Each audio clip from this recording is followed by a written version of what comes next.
Hello everyone, welcome to free education. इस video में हम डिस्कस करेंगे एसएससी सीएचएसएल 2022 टीयर 1 के पेपर सॉल्यूशन हम कर रहे हैं। 16 तारीख की शिफ्ट 2 इसके अंदर डिस्कस करेंगे। ठीक है, ओवरऑल ये अपना 22वां सेट है जिसको हम डिस्कस कर रहे हैं। टोटल 36 शिफ्ट हमें डिस्कस करनी है। ठीक है, ज़्यादा टाइम वेस्ट ना करते हुए हम सीधा क्वेश्चन पर चल रहे हैं। पीडीएफ टेलीग्राम चैनल पर मिल जाएगी, लिंक वीडियो को डिस्क्रिप्शन बॉक्स में मिल जाएगा। वहाँ पे और भी काफ़ी सारी पीडीएफ डाली जाती है।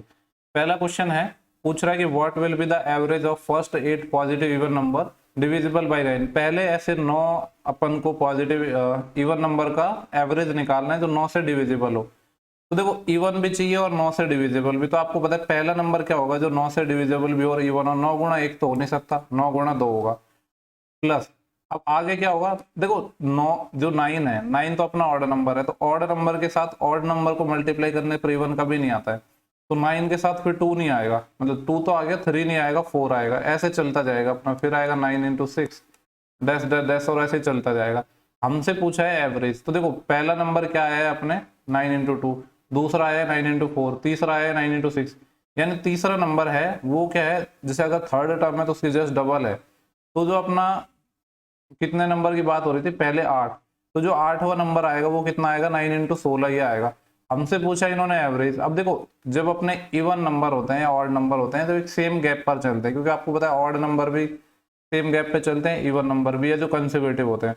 तो इसका जो एवरेज होना, एवरेज या तो आप कह सकते हो कि मिडिल टर्म, या ये कह सकते हो कि पहली और लास्ट की टर्म होती है वही इनका एवरेज होता है। हालांकि यहाँ पे देखो वो चीज नहीं है यहाँ पे कि इवन नहीं है, 9 के मल्टीपल वाले हैं, लेकिन फिर भी उससे फर्क नहीं पड़ेगा। तो हमें निकालना पड़ेगा 9 गुणा 2 प्लस 9 गुणा 16, ये दो नंबर हो गए इनका एवरेज, यानी 2 से डिवाइड। 2 से डिवाइड करेंगे तो ये तो आ जाएगा 9, प्लस यहाँ पे 2 से डिवाइड करूंगा तो 8, और 8 नाम 72, और 72 और 9 कितना आ जाएगा 81। ठीक है, तो 81 इसका सही आंसर हो जाएगा। बाकी जिन लोगों को इसमें भी कंफ्यूजन हो रहा है तो सीरीज का सम निकाल लो। सीरीज अपनी क्या है, एपी में है, पर उसकी जरूरत नहीं है, मैंने एक्सप्लेन आपको कर दिया है कि क्या लॉजिक है उसके पीछे। Cosec theta plus cot theta की वैल्यू एस है, हमसे पूछा है कॉस थीटा। तो देखो यहाँ से मैं क्या निकाल सकता हूँ, cosec theta minus cot theta निकाल सकता हूँ, जो कि अपना क्या हो जाएगा 1/s। दोनों को जोड़ूंगा तो कॉट से कॉट कट जाएगा, और क्या आ जाएगा 2 कॉसेक थीटा। 2 कॉसेक थीटा की वैल्यू क्या आ जाएगी, दोनों को मैंने ऐड किया यानी s प्लस 1/s। इसको सॉल्व करेंगे तो ये आ जाएगा s स्क्वायर प्लस 1/s। ये 2 है, इसका मैं यहाँ पे डिवाइड कर रहा हूँ तो ये 2s आ जाएगा। देखो कॉसेक क्या होता है आपको पता है, जो कॉसेक होता है साइन लंब बटे कर्ण होता है, उसका उल्टा कर्ण बटे लंब, यानी हाइपोटेनस अपॉन परपेंडिकुलर। अब अपन को चाहिए कॉस। कॉस में क्या होता है, एक तो अपना जो कॉस थीटा है उसमें एक तो होता है बेस और एक होता है हाइपोटेनस, यानी एक आधार और एक कर्ण। आपको पता है जो हाइपोटेनस है वो तो हमारे पास यहाँ पे है, जो सेम ही आएगा, यानी s स्क्वायर प्लस 1 आएगा नीचे। तो यहाँ से तो सिर्फ एक ऑप्शन, दो ऑप्शन में हटा सकता हूँ। अब ऊपर क्या आएगा, देखो यहाँ पे हमें परपेंडिकुलर और हाइपोटेनस तो गिवन है, बेस निकालेंगे या मैं कह सकता हूँ आधार। वो क्या आ जाएगा, जब पाइथागोरस लगाओगे तो s स्क्वायर माइनस 1 आ जाएगा। सेम डेटा पे इतने सारे सवाल एसएससी पूछ चुका है ना कि पाइथागोरस नॉर्मली तो आपको लगाने की जरूरत नहीं पड़नी चाहिए सवाल में। कभी x दे देता है, कभी k दे देता है, कभी क्या दे देता है। तो ये जो बेस है ये आ जाएगा अपना s स्क्वायर माइनस 1। तो ये वाला अपना आंसर हो जाएगा। क्वेश्चन नंबर 3 को देखते हैं, डीआई का क्वेश्चन है। यहाँ पे बोला है कि जो ये जो सेलिंग प्राइस क्या होती है, कॉस्ट प्राइस प्लस प्रॉफिट, ये तो हम जानते भी हैं। A1 बोला है कि A1 क्या है, the value of average selling price of all article, सारे जो आर्टिकल है उनकी सेलिंग प्राइस का एवरेज। अब सेलिंग प्राइस कैसे निकलेगी, सेलिंग प्राइस निकलेगी कॉस्ट प्लस प्रॉफिट। तो यहाँ पे मैं एसपी निकाल रहा हूँ। देखो यहाँ पे ये एक तो कॉस्ट प्राइस का डेटा है, ये जो ऊपर वाले डेटा है ये तो कॉस्ट प्राइस के हैं, और जो नीचे वाले प्रॉफिट के हैं, जबकि हमको तो चाहिए सेलिंग प्राइस। तो सारे डेटा हमें ऐड करने पड़ेंगे, यानी इसका 800 और इसका 300, ये हो जाएगा 1100। उसके बाद ये 700 और ये 250, तो 7 और 2 9, यानी 950।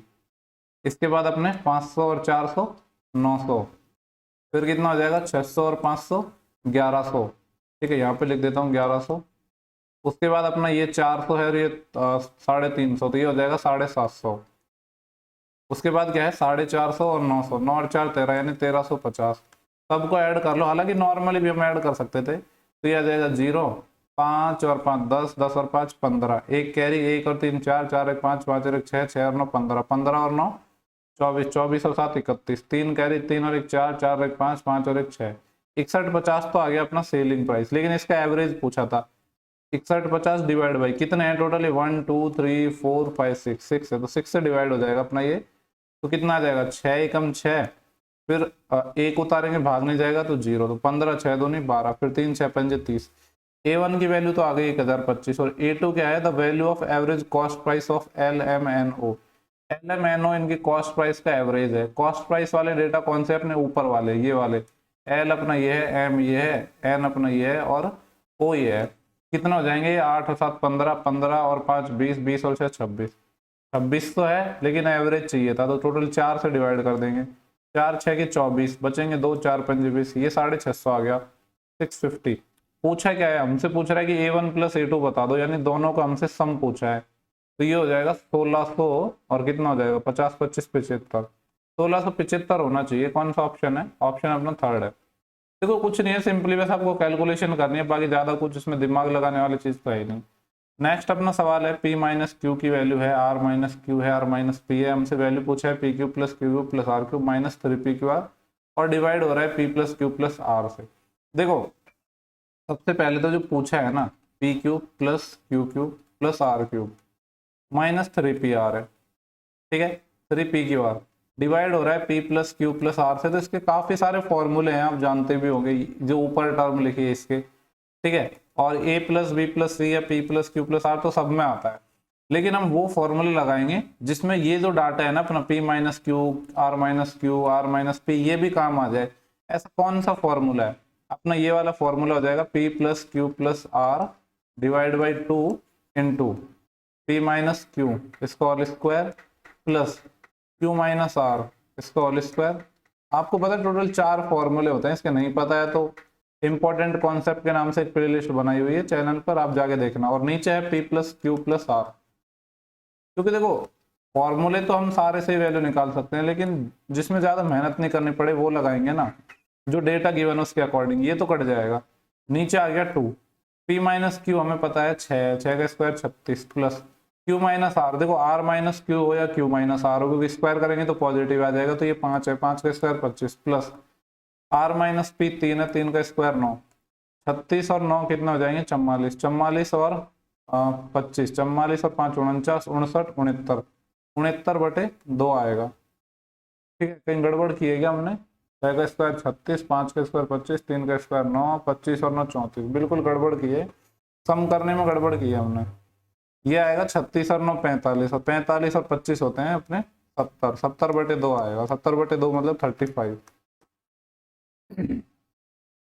नेक्स्ट सवाल है क्वेश्चन नंबर 5।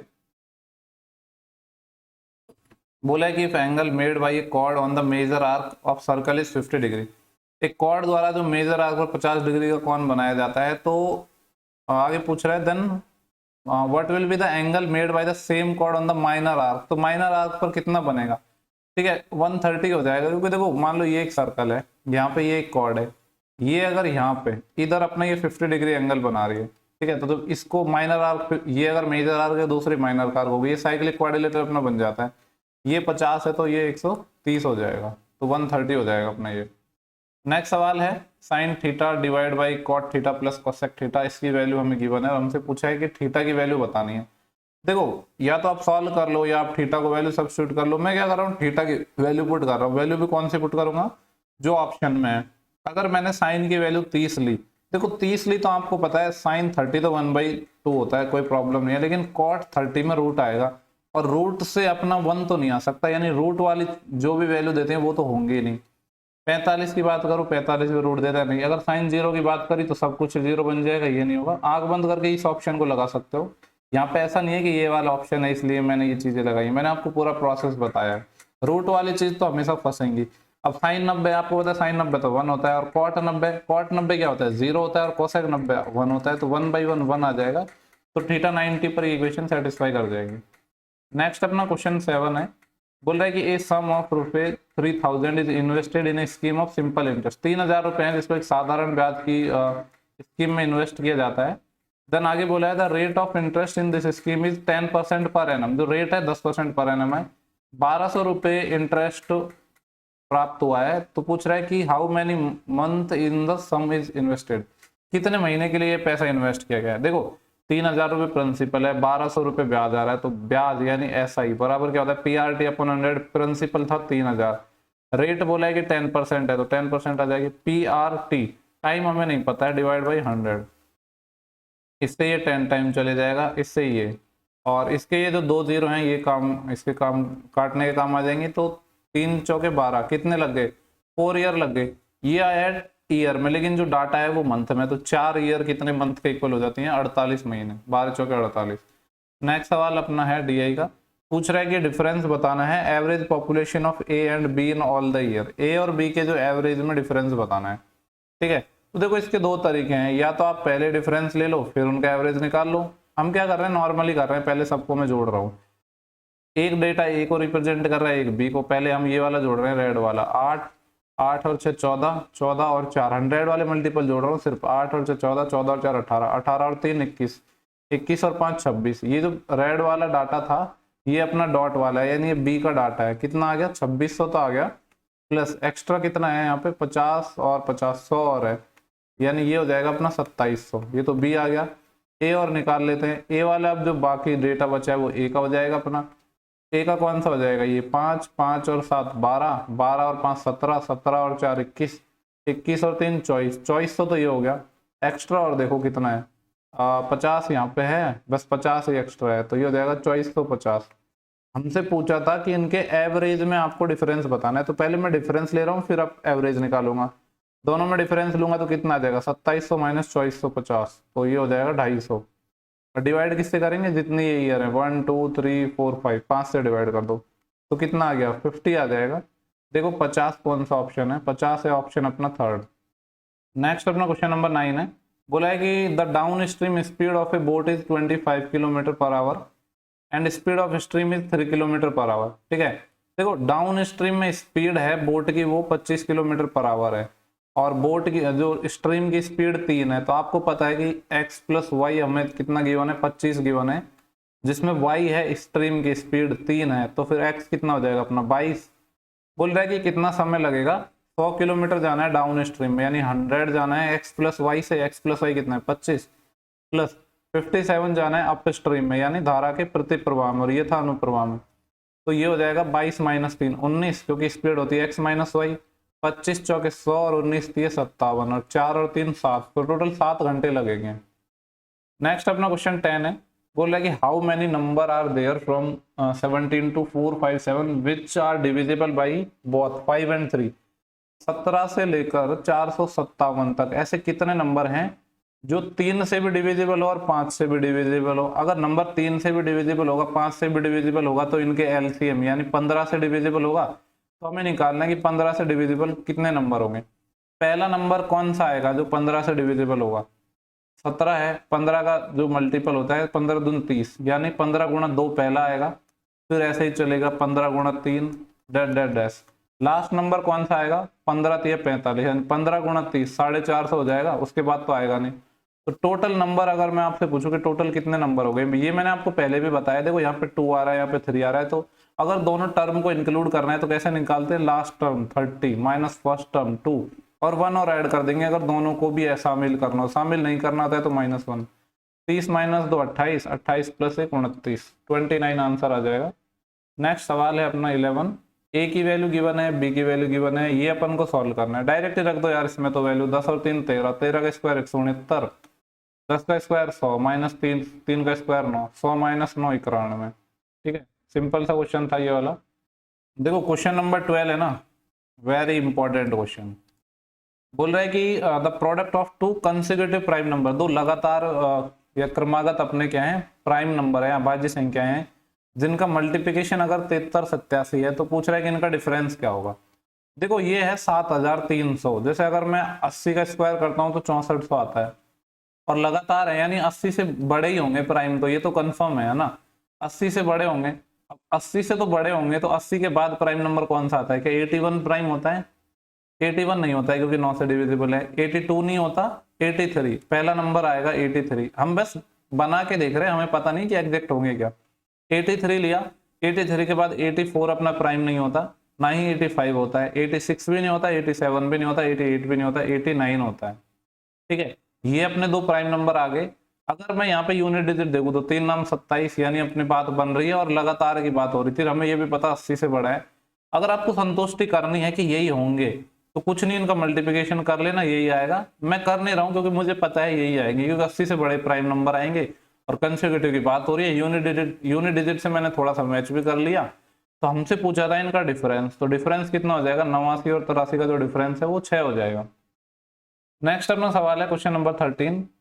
ठीक है, यहाँ पे इस तरीके से ये डेटा गिवन है, number of males in school in show the percentage of total number of male in all school. ठीक है, डेटा किसका दे रखा है, परसेंटेज डिस्ट्रीब्यूशन है total number of male 6 school में। पूछा क्या है, बोला ये total facilities in school together, अगर सब की बात करें टोटल तो 8400 है, यानी ये जो डाटा है पूरा 100%, इसकी वैल्यू 8400 अपन को क्वेश्चन में गिवन है। यानी यहाँ से 1% निकाला जाए तो ये हो जाएगा 84। और ये अलग अलग स्कूल में ये मेल का डिस्ट्रीब्यूशन अपन को गिवन है। बोल रहे हैं कि if the ratio of male facility to female facility in school A and B is 2:5 and 4:3। School A में मेल फीमेल दे रखे हैं, स्कूल बी में मेल फीमेल दे रखे हैं, तो हमसे पूछ रहा है डिफरेंस निकालना है स्कूल ए और बी में फीमेल में। तो देखो सबसे पहले तो 1% के लिए 184 है।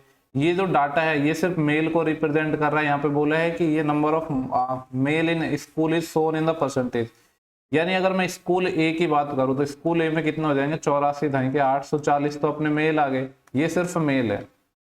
स्कूल बी की मैं बात करूँ तो 1% के लिए 84 है, तो यहाँ पे इसका डबल हो जाएगा। 84 का डबल कितना हो जाएगा, 8 दूनी 16, 168 यानी 1680, ये भी सिर्फ मेल है। और हमें यहाँ बोला है कि जो स्कूल ए में मेल और फीमेल का जो रेशियो है वो 2:5 है, यानी ये 2 की वैल्यू है, 5 की हमें चाहिए। 2 की वैल्यू ये है, ठीक है, तो 2 की वैल्यू ये है, कितने गुना हो जाएगा अपना ये इसका आधा 420। एक यूनिट की वैल्यू 420 आ जाएगी, हमें 5 की चाहिए, यानी मैं कह सकता हूँ ए में अपनी जो फीमेल है वो कितनी हो जाएगी, 420 × 5, तो ये हो जाएगा अपना 200, यानी 2000 और 100 2100 तो ये हो गया। और जो स्कूल बी है इसमें मेल और फीमेल का रेशियो 4:3 है। 4 की वैल्यू ये है, 3 की हमें चाहिए, यानी स्कूल बी में मैं फीमेल की बात करूँ तो ये कितना गुना है, 4 चौके 16, 420 गुना है। तो हमें चाहिए किसकी वैल्यू, 420 गुना 3 की वैल्यू। ठीक है, तो देखो वैसे इसको सॉल्व करने की जरूरत नहीं थी, ये 420 गुना 5 है, 420 गुना 3 है। हमसे पूछ रहा है कि इन दोनों में डिफरेंस बताना है। जब आप डिफरेंस निकालोगे तो 420 तो कॉमन ही आ जाएगा, और 5 - 3 2, 42 दूनी 84, यानी 840 आ गया। 840 पहला ऑप्शन है, ठीक सवाल था। नेक्स्ट सवाल देखते हैं, क्वेश्चन 14 है। बोला है कि एक ट्राइंगल है KLM जो कि राइट एंगल है M पर। एक राइट एंगल ट्राइंगल बना लेता हूं मैं, M यहाँ पे राइट एंगल है, K को यहाँ ले लेते हैं, L को यहाँ पे ले लेते हैं। बोला है कि KM की वैल्यू 12 है, ये लेंथ 12 है, LM अपना 5 है, ये 5 है, 5 12 13 पाइथागोरन ट्रिपलेट होता है। वैल्यू बतानी है सेक L की।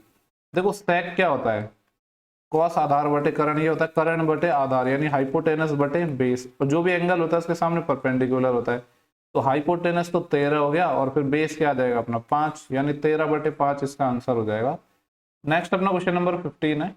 यहाँ पे हमसे क्या बोला है, Anuj start a business by investing ₹30,000। Anuj 30,000 रुपये लगाकर ये व्यापार शुरू करता है। 6 महीने बाद अजय इसको ज्वाइन कर लेता है। देखो एक तो हो गया अपने पास अनुज, अनुज के बाद कौन है फिर अजय, और भी कोई आ रहा है क्या, एक अंकित और आ रहा है। देखो एक तो रेशियो को आसान बनाने के लिए देखो यहाँ पे अपना है 45,000, इसके 3 जीरो में काट रहा हूँ, इसके 3 जीरो काट रहा हूँ, और इसके भी 3 जीरो काट रहा हूँ। तो अनुज ने लगाए 30 यूनिट पैसा, ठीक है। 6 महीने के बाद अजय ज्वाइन किया, और कितना पैसा लगा के 45 यूनिट इसने पैसा लगाया, 6 महीने बाद ज्वाइन किया। और जो ये बात हो रही है 1 साल की बात हो रही है, यानी अजय 6 महीने के लिए पैसा लगाएगा, अनुज के छोड़ने की कोई बात नहीं हो रही है, तो ये तो 12 महीने के लिए लगाएगा। तीसरा अंकित और है, आफ्टर अनोदर 3 मंथ, 6 महीने बाद तो अपना अजय ज्वाइन हुआ, इसके भी 3 महीने बाद, यानी 9 महीने बाद अपना ज्वाइन हुआ अंकित। 9 महीने बाद ज्वाइन हुआ तो पैसा सिर्फ कितने लगाएगा, 3 महीने के लिए, और कितना लगाया इसने, Ankit join the capital of ₹60 unit लगाए। रेशियो ले लेंगे अपन, तो देखो यहाँ 15 से कट रहा है, ये 15 चौके 60, 15 तिया 45, और 15 दूनी 30, ये कितना आ गया 12 दूनी 24, हालांकि अभी भी कटेगा ये, और ये है 6 तिया 18 और 4 तिया 12, 6 से कट जाएगा ये, 6 चौके 24, 6 तिया 18, 6 दूनी 12, 4 3 2 के रेशियो में आ गए। बोला कि साल के अंत में 18,000 का प्रॉफिट हुआ है, तो अनुज का प्रॉफिट निकालना है। 4 3 7 और 2 9, 9 यूनिट की वैल्यू 18,000 है, 1 यूनिट की वैल्यू 2,000 है।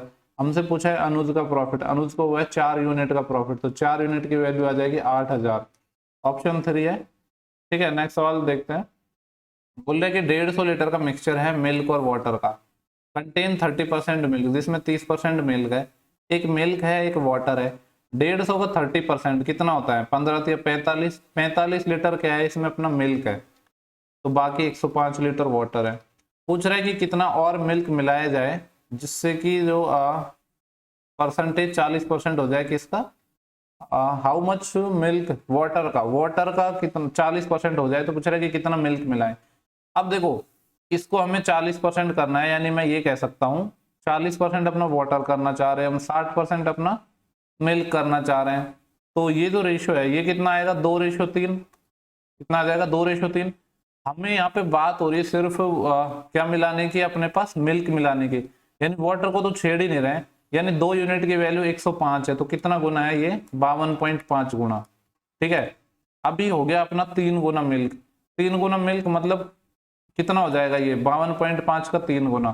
तो यहाँ पे तो क्योंकि 105 ही रहेगा, वाटर तो चेंज होगा ही नहीं, तो 52.5 का 3 गुना करेंगे तो 50 का 3 गुना किया तो 150, और 2.5 का 3 गुना किया तो 7.5, यानी 157.5 हो गया मिल्क मिलाने के बाद। तो मिल्क हमने ऐड कितना किया, वही तो हमसे पूछ रहा था कि कितना मिल्क हमने ऐड किया है। तो 157.5, इसमें से माइनस कर दो 45, तो कितना बच जाएगा 45, और 45 से देखो 57.5 तक जाओगे तो 12.5 तो ये, और 100 ये, यानी 112.5 मिल्क अपन को ऐड करना पड़ेगा, जिससे वाटर का परसेंटेज 40% हो जाएगा। देखो नेक्स्ट अपना क्वेश्चन नंबर 18 है। बोला है कि PQRS एक साइक्लिक क्वाड्रिलेटरल है। साइक्लिक क्वाड्रिलेटरल वो होता है जिसके चारों जो वर्टेक्स हैं वो सर्कल की सर्कमफ्रेंस पे रहते हैं। डायग्राम बनाने की जरूरत नहीं है, बस अब मैं आपको बता रहा हूँ कि PQRS साइक्लिक क्वाड्रिलेटरल है जिसमें P और R अपोजिट है, P और R अपोजिट हो गए। एंगल P की वैल्यू अपन को गिवन है 3x + 5, और एंगल R अपन गिवन है 4x। आपको पता है कि जो साइक्लिक क्वाड्रिलेटरल होता है, चक्र चतुर्भुज है, उसमें आमने सामने के एंगल का सम होता है 180, यानी इसकी वैल्यू 180 डिग्री होगी। तो यहाँ से मैं कह सकता हूँ 3 और 4 7x की वैल्यू आ जाएगी, 5 इधर चले जाएगा 175, x आ जाएगा 7 दूनी 14, बचेंगे 3 7 5 35, x 25 आ गया। पूछ रहा है कि x की वैल्यू बतानी है, तो 25 हो जाएगी। नेक्स्ट सवाल है, एक सॉलिड सिलेंड्रिकल सॉलिड सिलेंडर है अपना, मतलब एक बेलन है जिसकी रेडियस है बेस की 7 सेंटीमीटर, हाइट 5 है। ठीक है, और bisected from its height to get 2 identical cylinder. मतलब इस तरीके से बोल रहा है कि एक सिलेंडर है अपना, ठीक है, जिसकी रेडियस 7 है, और इसको इसकी हाइट के करस्पॉन्डिंग 2 इक्वल पार्ट्स में ऐसे काटा जाता है जिससे कि 2 आइडेंटिकल सिलेंडर बन जाए, यानी सेम टाइप के सिलेंडर बन जाए। ये आपकी हाइट थी, और हाइट जो टोटल कितनी है वो गिवन है थी हमें 5, यानी यहाँ पे ये फिर 2.5 से काटना पड़ेगा, तभी तो आइडेंटिकल बनेंगे, ऊपर भी सेम और नीचे भी सेम। पूछ रहा है कि what will be the percentage increase in the total surface area. तो टोटल सरफेस एरिया में टोटल परसेंटेज चेंज कितना आएगा। देखो मैं बात करता हूँ TSA की। अगर हम बात करें सिलेंडर यानी बेलन, बेलन का जो TSA होता है वो क्या होता है, 2πr, r+h होता है कि नहीं, ये होता है। अब जब नया बनेगा तो 2πr, r+h ये तो रहेगा ही, प्लस एक्स्ट्रा क्या जोड़ेगा। देखो जब यहाँ पे 2 कट लगेंगी तो ये इस तरीके से बन जाएगा, यहाँ पे एक सिलेंडर नीचे अलग और नीचे यहाँ पे ऐसे अलग, यानी ये जो अपने दो बेस आएंगे, यानी मैं कह सकता हूँ 2 सर्कल का एरिया है वो और एक्स्ट्रा ऐड हो जाएगा। तो जो टोटल सरफेस एरिया है उसमें ये 2 सर्कल का और ऐड हो जाएगा, यानी 2πr²। ठीक है, इसको थोड़ा मैं कॉमन लेता हूँ, यहाँ पे कलर बदल लेते हैं हम। देखो यहाँ पे मैंने अगर 2πr कॉमन लिया तो यहाँ तो बच गया r+h, ठीक है, और यहाँ बचेगा 2πr कॉमन आ गया तो यहाँ पे बचेगा r। मैं वैल्यू अभी इसलिए नहीं रख रहा हूँ क्योंकि बाद में आसान होगा चीजें। देखो यहाँ से 2πr से 2πr कट गए, r+h से r+h नहीं कटेगा क्योंकि इधर r+h ही नहीं है। तो मैं थोड़ा सा स्क्रॉल करता हूँ इसको ऊपर। देखो r हमें पता था 7 था, प्लस हाइट कितनी है, कंप्लीट हाइट की बात हो रही है यहाँ पे ये, तो इसकी जो कंप्लीट हाइट है ये कितनी हो जाएगी, एक मिनट, हाइट कितनी थी अपनी 5 थी, तो 7 + 5 यानी ये तो हो जाएगा 12 रेशियो। यहाँ पे ये है 2r+h, r अपना 7 था तो 7 दूनी 14 और हाइट थी 5, 14 और 5 19, यानी 12 से कोई चीज 19 हो गई। अगर 12 से 19 हो गई तो परसेंटेज अगर मैं इंक्रीज की बात करूँ तो 7 बढ़ा कितने पर, 12 पर। परसेंटेज के लिए 100 से मल्टीप्लाई, तो ये आएगा 12 पंजे 60 और 12 छः की 72 ज़्यादा हो जाएगा, तो 5 टाइम जाएगा, फिर 10 बचेगा 100। 12 इंटे 96 यानी 58 पॉइंट समथिंग आएगा। और 58 पॉइंट समथिंग सिर्फ मेरे को एक ही ऑप्शन नजर आ रहा है, तो ये 58.33 हो जाएगा। ठीक है, ठीक सवाल था। नेक्स्ट सवाल देखते हैं, क्वेश्चन नंबर 20 है। बोले कि Nikhil boys diamond ring for his wife. Nikhil है अपनी वाइफ के लिए डायमंड रिंग खरीदता है, पैसा वाला होगा इसीलिए खरीद पा रहा है। बोले कि diamond ring is marked at ₹20,000। जो डायमंड रिंग है उसकी जो मार्क प्राइस है वो 20,000 है। दो सक्सेसिव डिस्काउंट मिले इसको 25 और X% के, ठीक है, जिससे इसको जो ये रिंग है सिर्फ 12,000 रुपए की पड़ी। तो पूछ रहा है कि जो दूसरा डिस्काउंट दिया वो क्या है, यानी एक्स की वैल्यू। देखो परसेंटेज आसान है, मैं इसमें सक्सेसिव लगा रहा हूँ, तो सक्सेसिव लगा रहा हूँ, तो 20% सॉरी 25 का तो एक डिस्काउंट मिला, 25% होता है 1/4 यानी 4 से 30, 4 से 3। दूसरा डिस्काउंट मेरे को नहीं पता है, मैं मान रहा हूँ कि एक्स से वाई। ओवरऑल क्या है, यहाँ पे अपना 20,000 था, ठीक है 20K, और डिस्काउंट के बाद इसको पड़ा 12K का। तो यहाँ से एक्स रेशियो वाई निकाल लेंगे हम, ठीक है। ये चीज़ आपको डायरेक्ट भी पता होगी कि ये चीज़ें यहाँ पे ऐसे कट जाती है, के से तो के ही कट जाएगा यहाँ पे, तो 5 तो ये आ जाएगा और 3 से ये 4 ये। अब काफ़ी लोग कंफ्यूज होते हैं एक्स रेशियो वाई निकालने में, तो सबसे पहले ना इस डायरेक्शन में मल्टीप्लिकेशन करना होता है, यानी 5 को इधर मल्टीप्लाई करेंगे हम और फिर ये 4 इधर जाएगा, फिर करेंगे इस डायरेक्शन में, ये फर्स्ट स्टेप, देन ये सेकेंड। ठीक है, नॉर्मली भी कर सकते हो आप, MP का यहाँ पे आप 4/3 निकालोगे उस तरीके से। तो 5 से कोई चीज 4 में हम इसको दे रहे हैं, तो 1 का डिस्काउंट मिल रहा है कितने पर, 5 पे, और 1/5 कितना होता है 20%, तो 20% यहाँ पे आंसर आ जाएगा। नेक्स्ट सवाल है 21। बोला गया है कि Anuj efficiency is 150% of Vinod efficiency. दो लोग हैं अनुज और विनोद। अनुज की जो इफिशियंसी है, जो क्षमता है, विनोद से 150%, विनोद की 150% है। अगर विनोद की 100 है तो अनुज की 150 है, यानी रेशियो में बात करूं तो 2:3 हो गया। बोला है कि Anuj can complete a work in 20 days. Anuj अकेला किसी काम को 20 दिन में कर सकता है, तो टोटल वर्क यहाँ से आ जाएगा। अनुज की इफिशियंसी है 3 और 20 दिन में किसी काम को निपटा सकता है, यानी टोटल वर्क आ गया अपने पास 60। पूछ रहा है कि कितने दिन लगेंगे अगर together take the complete the same work, दोनों मिलकर काम करें तो 3 और 2 5 की इफिशियंसी से काम करेंगे, तो 12 डेज में दोनों मिलकर निपटा देंगे।